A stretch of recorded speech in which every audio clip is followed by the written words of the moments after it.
tanah yang subur itu bisa ditanami apapun. Tanaman yang subur bisa ditanami apapun. Ketika tanah itu gersang, tanah itu kering, tanah itu berbatu-batu, tanah itu mungkin hanya tanah merah, tidak ada pupuknya, maka tanah itu tidak akan bisa menumbuhkan apa-apa kecuali hanya bisa dipandang. Nah, sikap rendah hati ini sebagai hal yang utama, bahkan menjadi yang harus ada supaya ada keutamaan lain yang bisa tumbuh di dalam sikap yang rendah hati itu. Tadi dikatakan dalam perumpamaan ini bahwa Tuhan Yesus menyampaikan dua perumpamaan. Ada dua orang, yang satu merasa diri paling benar dan yang satu merasa diri paling bersalah dan tidak patut untuk berdoa di depan Tuhan. Yang satu merasa benar karena dia merasa hidupnya salah, hidupnya salah, tidak pernah melakukan dosa. Seperti dikatakan tadi, orang Farisi ini bahkan berani membanggakan dirinya di hadapan Allah. Ketika dia berdoa, dia pamer kepada Allah, Tuhan, aku tidak sama seperti semua orang, dan juga aku bukan juga seperti pemungut cukai ini. Di belakang sana disebut itu, aku tidak sama seperti pemungut cukai yang ada di belakang itu. Aku itu bukan perampok, bukan orang lain, bukan berzina, bukan melakukan ini dan itu. Bahkan saya juga harus berpuasa. Saya juga berpuasa 2 kali seminggu, memberikan 1/10 dari segala penghasilanku.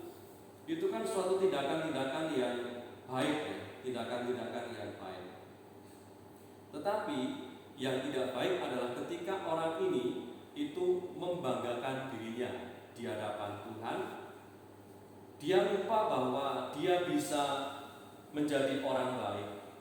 Dia bisa menghindari tindakan-tindakan yang tercela. Dia bisa berpuasa 2 kali seminggu. Dia bisa memberikan 1/10 dari segala penghasilannya itu karena Allah yang merahmati, karena Allah yang memberikan berkat-Nya, Allah yang mencukupkan orang ini.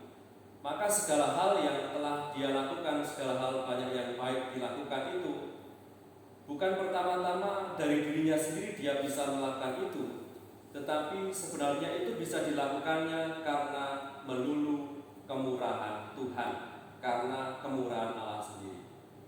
Orang ini bisa berbuat baik karena rahmat Tuhan. Orang ini bisa menghindari tindakan-tindakan bercela karena rahmat Tuhan.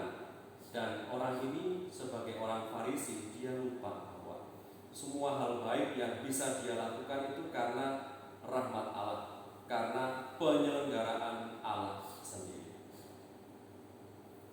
Dan mengapa Tuhan tadi katakan yang dibenarkan itu adalah orang yang menunduk, memukul dirinya, dan mengatakan bahwa dia berdosa. Ya Allah, kasihilah aku orang berdosa ini. Orang ini dibenarkan karena dia merasa diri tergantung dengan Tuhan. Dia tidak bisa hidup tanpa belas kasih Tuhan. Dan oleh karena dia tidak bisa hidup tanpa belas kasih Tuhan, dia mengungkapkannya dalam doa, Tuhan, kasihilah aku. Si pemungut cukai ini di hadapan Allah yang Maha Kuasa, di hadapan Allah yang Maha Rahim, yang bisa melakukan segalanya untuk dia. Allah bisa menghukumnya, Allah bisa membinasakannya, atau sebaliknya Allah bisa menunjukkan belas kasih-Nya kepada orang ini. Sehingga orang pemungut cukai ini ketika berhadapan dengan Allah dalam hening doa, dia memposisikan dirinya sebagai pribadi yang sungguh-sungguh tergantung kepada Allah. Sedangkan dalam diri orang Farisi itu, dia merasa bisa melakukan segala-galanya tanpa Tuhan. Karena segala kebaikan yang telah ia lakukan itu dilakukan karena dirinya sendiri, bukan karena kemurahan dan campur tangan Tuhan. Maka para saudari yang dikasihi Tuhan, dari pesan Injil yang bisa kita renungkan hari ini adalah kita diajak untuk bisa menjadi pribadi yang rendah hati. Rendah hati adalah pribadi yang dibenarkan oleh Allah karena kita melihat bahwa segala hal yang bisa kita lakukan sampai saat ini juga karena kemurahan dan karena belas kasih Allah yang selalu mencukupkan dan menyelenggarakan hidup kita. Pater Dihon di akhir hidupnya ketika ia ditanya oleh keponakannya ketika dia sudah tua, hampir meninggal, dia itu ditanya oleh keponakannya, bagaimana kongregasi kok bisa bertahan hingga sampai sekarang? Uang Pater Dihon itu sudah habis semuanya, harta warisannya sudah habis semuanya. Semuanya dicurahkan untuk mendirikan tarekat, mendirikan kongregasi. Lalu ada banyak hal yang kurang, dan ternyata dalam hal yang kurang itu ternyata dalam perjalanan waktu itu dicukupkan. Lalu Pater Dihon mengatakan kepada keponakan itu bahwa dengan satu kalimat yang menarik, Tuhan akan mencukupkan dan menyelenggarakan semuanya. Itu keyakinan dari Pater Dihon.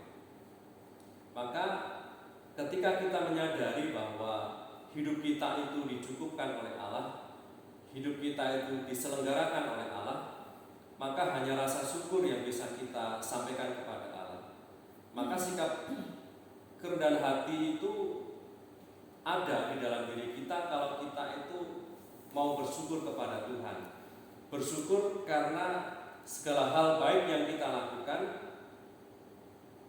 itu semua karena kemurahan, karena rahmat Allah sendiri. Kita tidak bisa lepas dari kekuatan rahmat Allah itu sendiri, bahwa Allah lah yang menyelenggarakan hidup kita sehingga kita bisa melakukan segala hal yang baik di dalam kehidupan kita.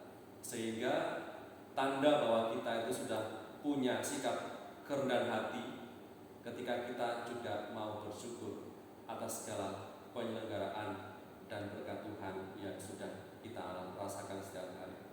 Semoga hidup kita dipenuhi dengan rasa syukur ini atas segala hal baik yang telah kita lakukan. Kita sampai ke tempat ini juga karena begitu banyak kebaikan Tuhan yang kita rasakan, entah lewat orang-orang yang kita kenal ataupun kebaikan-kebaikan yang kita alami lewat orang-orang yang tidak kita kenal, sehingga kita semua bisa sampai ke tempat ini dan kita bisa hidup sampai saat ini juga karena kebaikan dan kemurahan orang lain sebagai pernyataan kebaikan dan kemurahan Tuhan. Dan kita diajak untuk bisa mengucap syukur atas segala hal baik yang telah Tuhan berikan kepada kita. Berkat Tuhan menyertai kita sekalian. Amin. Tuhan Bapa yang Maha Baik, kami bersyukur karena kami boleh mengkhususkan waktu lagi untuk mengalami suasana retret, suasana hening, saat dimana kami ingin bercakap-cakap dengan Engkau, Sang mempelai jiwa kami. Berkatilah kami di dalam proses retret ini, sehingga kami menemukan begitu banyak hal baik yang telah Engkau kerjakan untuk kami, sehingga hanya rasa syukur yang boleh muncul dalam hati kami atas segala hal baik yang boleh kami rasakan. Berkat-Mu kami mohon untuk orang-orang yang kami kasihi, orang-orang yang juga kami layani, yang Kau percayakan kepada kami. Semoga di dalam persembahan diri kami, mereka semua mengalami kehadiran-Mu sendiri. Dan di dalam proses retret ini, kami bawa mereka, sehingga mereka semua yang kami layani, yang kami jumpai setiap harinya, sungguh mengalami kehadiran-Mu sendiri melalui kehadiran kami, sapaan, tindakan, dan karya-karya kami. Kami persembahkan segala pujian syukur kami ini kepada-Mu dengan pengantar Kristus Tuhan kami. Amin. Kita lanjutkan